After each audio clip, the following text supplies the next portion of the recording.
Hello दोस्तों, जैसा कि पिछली वीडियो में बाबिडी हेल में जाकर पहले के सभी ड्रैगन बॉल विलन्स को अपने कब्जे में ले लेता है। इस दौरान अर्थ पर डबोरा पाइकोन को खत्म कर देता है। और हाँ दोस्तों, अगर आप लोगों ने इस मांगा की हमारी पहले की वीडियो को नहीं देखा तो वे हमारी पहले की वीडियो डिस्क्रिप्शन बॉक्स में जाके देख सकते हैं। साथ साथ दोस्तों, आप मेरे इंस्टाग्राम आईडी को फॉलो और मेरे सेकंड चैनल को सब्सक्राइब कर सकते हैं। तो अब स्टार्ट करते हैं अपने इस चैप्टर को।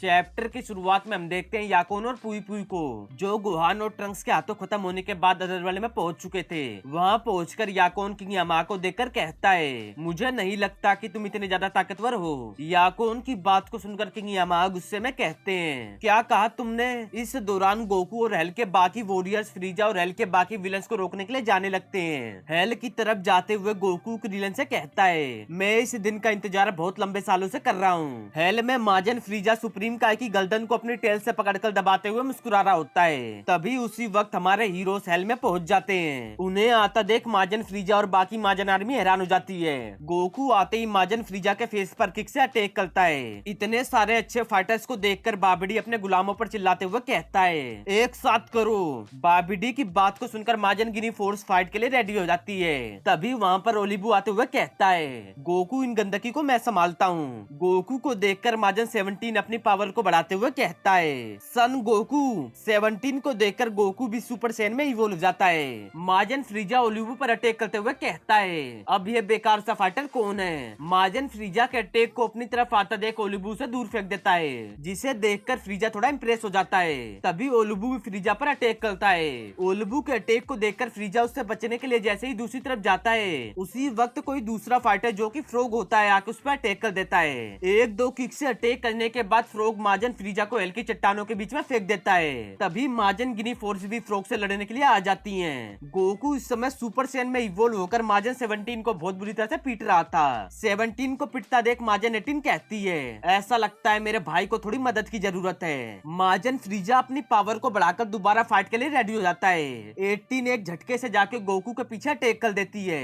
फ्रीजा को फुल पावर में देख ओलुबू थोड़ा हैरान हो जाता है कि यह दोबारा ताकतवर हो गया। एक तरफ माजन गिनी फोर्स अपने ब्लैक कोमेट को लगभग तैयार कर चुकी थी। उनके अटैक को देखकर फ्रोग अपने मुंह में हवा को घुसाने लगता है। अपने अटैक को तैयार करते ही माजन गिनी फोर्स उसे फ्रोग की तरफ कर देते हैं, जो सीधा बलून बने फ्रोग से जाके टकराती है। लेकिन देखने पर लगता है कि फ्रोग इसे अपनी इस टेक्निक से बहुत अच्छी तरह से हैंडल कर रहा है। एक तरफ सेल पर भी 3-4 फाइटर्स अटैक कर रहे थे, लेकिन सेल उन्हें बहुत आसानी से पीट रहा था। उसी वक्त फ्रोग गिनी फोर्स के अटैक को लेकर सेल की तरफ जाने लगता है। फ्रोग को अपनी तरफ आता देख सेल उन सभी छोटे मोटे फाइटर्स को जल्दी से खत्म करके देखता है कि यह बंदा इस अटैक को मेरे पास लेकर आ रहा है। फ्रोग के आते ही सेल उस पर अटैक करके उसे अपने से दूर फेंक देता है, जिसके कारण फ्रोग एक दूसरे फाइटर से जाके टकराता है। सेल की हरकत को दूर से देख रहा अर्कोवा एक झटके से आते हुए सेल के पीछे से अटैक कर देता है और सेल के हाथ को पकड़कर इधर से उधर उठाकर पटकने के बाद उसे आसमान की तरफ फेंक देता है। माजन 17 गोकू को देखकर गुस्से में कहता है, मैं तुमसे नफरत करता हूँ सन गोकू। इतना कहकर 17 गोकू पर हमला कर देता है। 17 के हमले को देखकर गोकू उससे बचते हुए उस पर अटैक करके उसे अपने से दूर फेंक देता है। लेकिन 18 बार बार बीच में आकर गोकू पर अचानक से हमला कर रही थी। अर्कोवा के अटैक से सेल एक चट्टान पर जाके गिरता है। उसके पीछे पीछे अर्कोवा भी आ जाता है। अर्कोवा के आते ही सेल उस पर दोबारा अटैक करने लगता है। इस दौरान 17 और 18 मिलकर गोकू पर भारी पड़ रहे थे।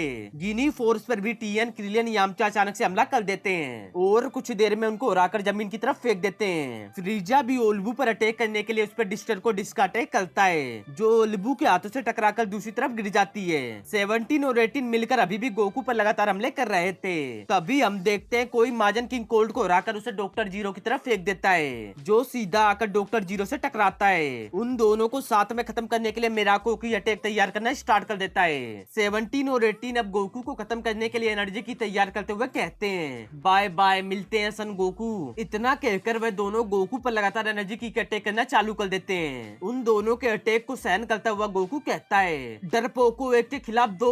तभी गोकू की मदद के लिए क्रिलियन यामचा और बाकी के दोस्त आ जाते हैं। उन्हें देखकर 18 हंसती हुई कहती है, कीड़े कहीं के। इतने में ही वे लोग अपनी पावर को काइकोन के जरिए 20 गुना बढ़ा लेते हैं। इस दौरान अर्थ पर गुहान अपनी पावर को बढ़ाकर सुपर सैयन 2 में इवॉल्व हो चुका था। गुहान की इस फॉर्म को देखकर डबोरा हैरान होते हुए कहता है, ये बदल गया। ट्रंक्स भी गुहान की इस फॉर्म को देखकर कहता है, बिल्कुल सेल गेम की तरह। सुपर सैयन 2 में टर्न होने के बाद गुहान गुहान हंसता हुआ डबोरा से कहता है, अब तुम जानोगे दुख और दर्द का मतलब क्या होता है। गुहान की बात को सुनकर डबोरा अपनी सोर्ड के साथ गुहान पर अटैक करने के लिए आने लगता है। डबोरा जैसे ही गुहान पर अपनी सोर्ड से अटैक करता है, गुहान उसकी सोर्ड को अपनी फिंगर से पकड़ लेता है, जिसे देख डबोरा बहुत ज्यादा गुस्से में हो जाता है। डबोरा को देखकर गुहान हंसते हंसते उसकी सोर्ड को अपनी फिंगर से तोड़ देता है। और गुहान या डबोरा को क्या कह रहा है आप खुद समझ सकते हो। अपनी सोर्ड को टूटा देख डबोरा गुस्से में कहता है, नहीं मेरी सोर्ड।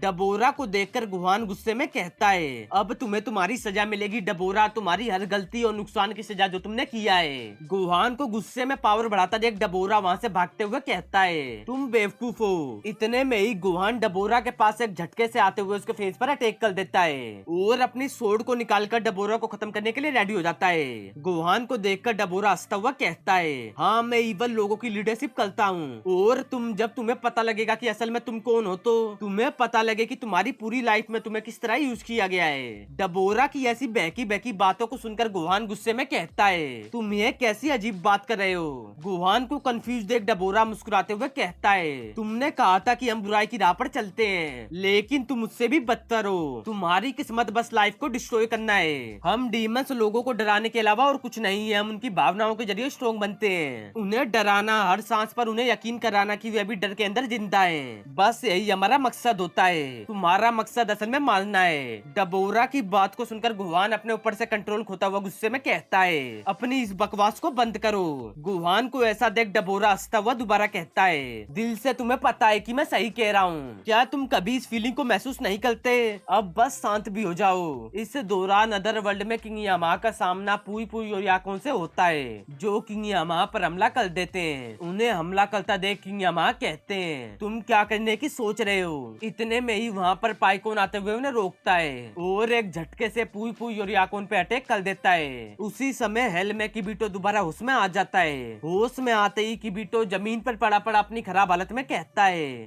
डैम इट, चल क्या रहा है? क्या अभी मैं जिंदा हूँ? सुप्रीम काय और एंड्रोइड कहाँ है? सुप्रीम काय पर नजर पड़ते ही किबिटो कहता है, सुप्रीम काय जी वॉरियर समय बचाने आ गए। सुप्रीम काय इस समय बहुत बुरी कंडीशन में जमीन पर पड़े होते हैं। इधर हमारे हीरोज अपनी पावर को बढ़ाने के बाद एंड्रोइड्स पर हमला करना स्टार्ट कर देते हैं। गोकू के की अटैक को देखते ही 17 एंड्रोइड बैरियर अपने चारों तरफ क्रिएट कर लेता है, जिसके कारण गोकू का अटैक बैरियर से टकराते ही खराब हो जाता है। अपने अटैक को खराब जाता देख गोकू गुस्से में कहता है, डैम इट, लानत है। 18 भी इस समय हमारे हीरो से लड़के बहुत घायल हो चुकी थी। तब वे क्रिलियन को देखकर कहती है, मैं तुम्हें मरते वक्त तड़पाऊंगी, तुम पछताओगे।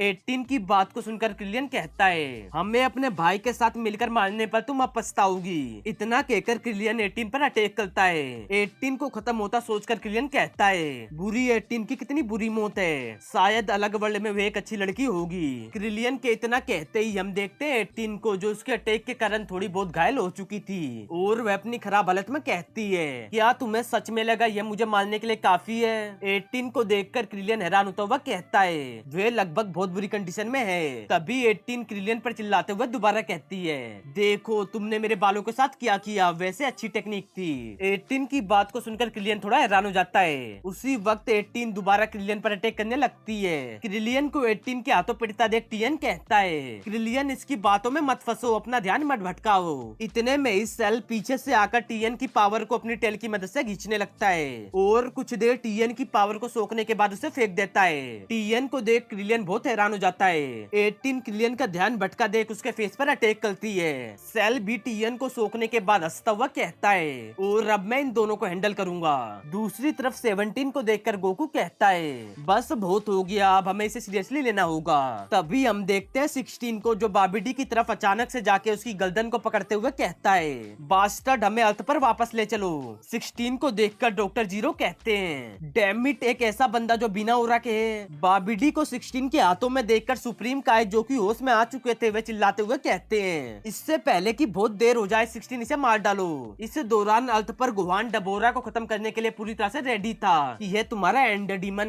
गुहान की बात को सुनकर डबोरा कहता है, यह तुम्हारे लिए आसान नहीं होगा। इतने में ही वहाँ की धरती हिलना स्टार्ट हो जाती है, जिसे फील करके ट्रंक्स, गुहान, डबोरा तीनों के तीनों हैरान हो जाते हैं। बाबिडी के शिप के आसपास की जमीन पूरी तरह से डिस्ट्रॉय होने लगती है। इस तबाही करने वाले क्रिएचर को सेंस करके गुहान हैरान होता हुआ कहता है, ये ओरा बहुत भयानक और खतरनाक है। इस ओरा के कारण अर्थ का वेदर कंट्रोल से बाहर होने लगता है। तो दोस्तों इस चैप्टर का एंड इधर ही होता है। मैं जल्द से जल्द इसके नेक्स्ट चैप्टर को अपलोड करने की कोशिश करूंगा। और हाँ दोस्तों, अगर आप लोगों को मेरी वीडियो अच्छी लगे तो वीडियो को लाइक, वीडियो को शेयर और अपने इस चैनल CN Toons को सब्सक्राइब करना ना भूलें।